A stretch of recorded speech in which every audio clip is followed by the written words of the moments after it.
it's tough because we looking at this situation like LeBron has to carry. He doesn't have to do this.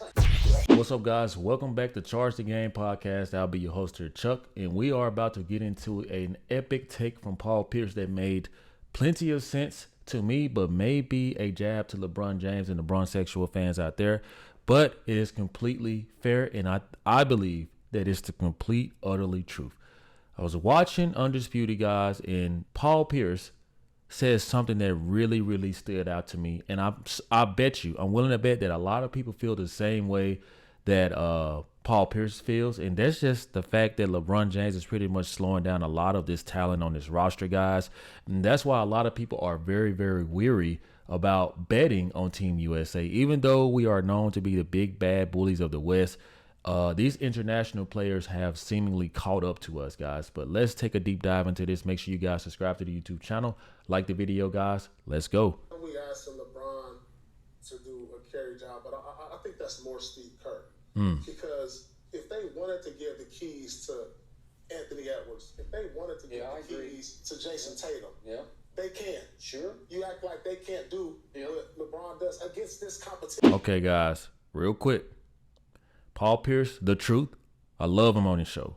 He's the only one who's always going to be objective when it comes to nut hugging. He does not play that. He just likes to keep it real. Sometimes he kind of like, stays in between. But no, this dude really keeps it real. And something he's really worried about is the performance and contributions from not only the younger players, Steph Curry, KD, Devin Book. You got all these players right now who seem out of rhythm. And for you Bronsexuals, I always tell you guys that LeBron James' playing style is not for everybody. In fact, I think it's only a select few players who can play with LeBron James, if I'm being honest, guys.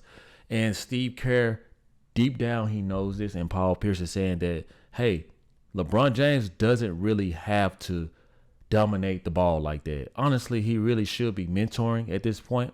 But LeBron James suffers from attention disorder, right? I don't know the correct term from you guys. Let me know. He's a diva. Like, LeBron James has a wide receiver mentality to me. He must be the guy with the ball, and he must be the guy calling the shots. He must be the guy who takes all the credit in the end, the interviews. He's addicted to it, guys. And this is stunting the growth, the rhythm of these other NBA players. I'm just going to straight up tell you guys, but let Paul Pierce keep cooking. If we say, all right, instead of LeBron bringing it up, let's get Anthony Edwards in the fourth, or Jason Tatum in the fourth, or even Devin Booker. Do you guys see what these guys do during the regular season against real other all-stars? You telling me they can't do this against Serbia or Canada or South Sudan?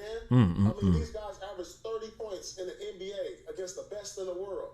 It's about them handing the keys to these guys. LeBron don't have to do this. What I've noticed. Before Keyshawn Johnson gives his horrendous ass take, what did I just tell you guys? LeBron James does not have to do what he's doing.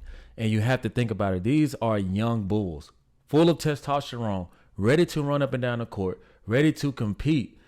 Everybody can't play to LeBron James' old ass system. I'm just going to be honest with you guys. It's like having a touchscreen phone and somebody has a freaking phone that's not touchscreen, or a desktop computer but not a laptop. It's just different technologies. They make and accomplish the same thing, but not at the same rate. That's the situation right now with Team USA.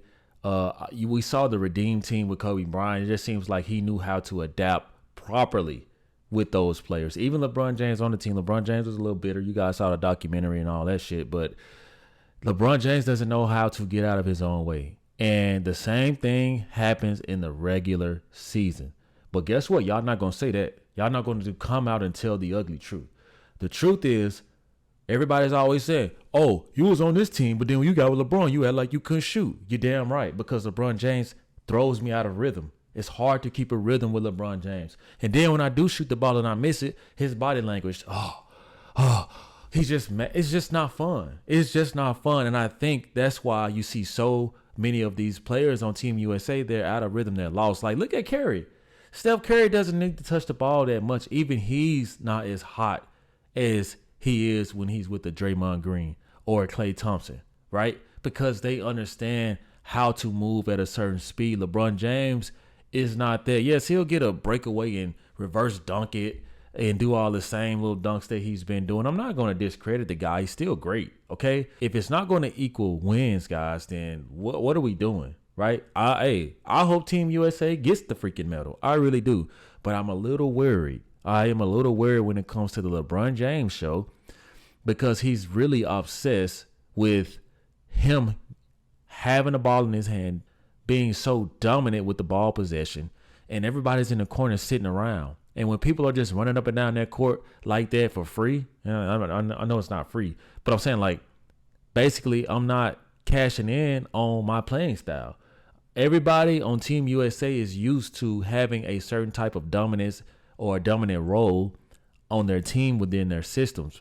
You have to drop all that to adapt to LeBron James. And I get it. He's LeBron James. You guys are in awe, right? He's probably the best human in the world to you guys. He's probably a god to y'all.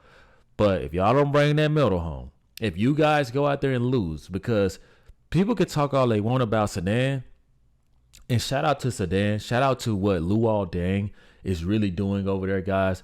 And Gilbert Arenas is a fucking moron. You a fucking moron, dude. You would literally go out there and talk less and talk down on people who, let's be honest, are most likely refugees who don't have it like that. I'm going to make a video and I'm going to address Gilbert Arenas, and I am going to let him have it. I am going to unleash on him because he is an ignorant moron, and people like to applaud that shit. That shit is straight ignorance.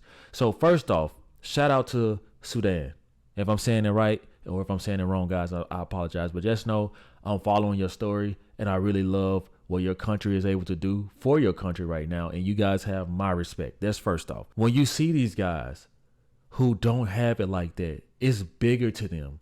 We can't think that we're just big, bad America. That's the problem now with our allies, with certain people who don't like us, certain countries who don't like us. We can't go over there with this same mentality and think that they're supposed to lay down because we're Americans. Like, these guys really have families to feed, literally, right? They're not making the multi-millions that you NBA players are making, right? Unless they get drafted to the NBA. That's different. But my heart goes out to, like, that level of competition, because even in a loss, I know that they are grateful. Even when I see Jokic, Serbia, even other teams, man, I just say, hey, man, like, I respect the purpose and I respect the love for the game, because I'm willing to bet if you would swap out some of these international players and put them in the league, our NBA ratings will spike through the roof, because the gratefulness of them being there will make such a huge impact. It'll skyrocket. You will see competitive basketball. And I think that LeBron James has in his head, as long as he's leading, right? And this could very, very well be true. And this could possibly be what really gets him the gold medal. I think that he has in his head that as long as he's in control and as long as he's winning, as long as he's in control and things are going through him, that they are going to ultimately win. You don't know how this shit is going to go. And Paul Pierce hit the nail on the head. Like, you guys got to get out of that fanboy shit. You guys got to do what's best for the medal, right? I get his presence is maybe intimidating and you probably feel like you can't tell him no. But if you guys ever get down, you had a 40-point. Okay, you guys had a 40-point spread and you only won by 1 point. I'm telling you guys, that confidence that those other international players have seen, that blueprint to really how to kind of stop y'all a little bit, it may come back and hunt you guys in the end. You know, it's tough because we looking at this situation like LeBron has to carry. He doesn't have to do it. I know, but it feels like it's coming down to that. It feels like it's coming down to it because his personality, his aura is so great, you know, amongst his peers, amongst the coaches, that you're like, what are we going to say? And that's the problem, guys. That's the problem. No coach has ever seemingly stood up to LeBron besides Pat Riley. I don't know, he's not a coach in Espo, but they don't challenge this guy. Hey, you guys are going to let him do what he's doing to the Lakers right now. I tell you guys this.